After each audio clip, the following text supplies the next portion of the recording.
ചൂടോടെ കട്ടൻ ചായയുടെ കൂടെയോ അല്ലെങ്കിൽ ചോറിന് സൈഡ് ഡിഷായിട്ടോ കഴിക്കാൻ പറ്റിയിട്ടുള്ള ഒരു അടിപൊളി ഓംലേറ്റ് റെസിപ്പി നോക്കാം. അതിനായിട്ട് 3 മുട്ട ഒരു ബൗളിലേക്ക് പൊട്ടിച്ചൊഴിച്ചിട്ടുണ്ട്. ഇതിലേക്ക് ഒരു 3 ടേബിൾ സ്പൂൺ സവാള ചെറുതായിട്ട് കട്ട് ചെയ്തതും, ഒരു പച്ചമുളക് ചെറുതായിട്ട് കട്ട് ചെയ്തതും, പിന്നെ കുറച്ച് കറിവേപ്പില ചെറുതായിട്ട് കട്ട് ചെയ്തതും ചേർക്കുന്നുണ്ട്. അതിൻ്റെ കൂടെ തന്നെ ഒരു 1/4 കപ്പ് ചിരുവിയ തേങ്ങ ചേർത്ത് കൊടുക്കാം. പിന്നെ ഒരു 1/4 ടീസ്പൂൺ ചതച്ച മുളക് ചേർത്ത് കൊടുക്കാം. പിന്നെ സ്പെഷ്യൽ ടേസ്റ്റിനായിട്ട് 1/4 ടീസ്പൂൺ പെരിഞ്ജീരകത്തിൻ്റെ പൊടിയും ആവശ്യത്തിന് ഉപ്പ് കൂടി ചേർന്നിട്ട് നന്നായിട്ടൊന്ന് ബീറ്റാക്കി എടുക്കാം. ഒരു 2 മിനിറ്റ് നന്നായിട്ട് ബീറ്റ് ചെയ്തെടുത്താലാണ് മുട്ട നല്ല ഫ്ലഫി ആയിട്ട് കിട്ടുള്ളൂ. ഇനി പാനിലേക്ക് വെളിച്ചെണ്ണ ഒഴിച്ചിട്ട് ചൂടാകുമ്പോൾ അതിലേക്ക് മുട്ടയുടെ മിക്സ് ഒഴിച്ചു കൊടുക്കാം.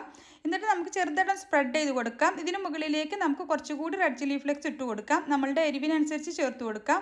അടിഭാഗം ഒന്ന് കുക്കായാൽ നമുക്കത് മറിച്ചിട്ട് കൊടുക്കാം. 2 സൈഡും കുക്കായി വന്നാൽ ഇത് പാനിൽ നിന്നും മാറ്റാം. അപ്പോൾ നല്ല ചൂടോട് കൂടിയിട്ട് ചൂട് കട്ടൻ്റെ കൂടെ കഴിക്കാൻ അടിപൊളിയാണ്. അല്ലെങ്കിൽ നമുക്ക് ചോറിൻ്റെ കൂടെ സൈഡ് ഡിഷായിട്ടും കഴിക്കാം. ട്രൈ ചെയ്ത് നോക്കാനും ലൈക്ക് ചെയ്യാനും മറക്കരുത്.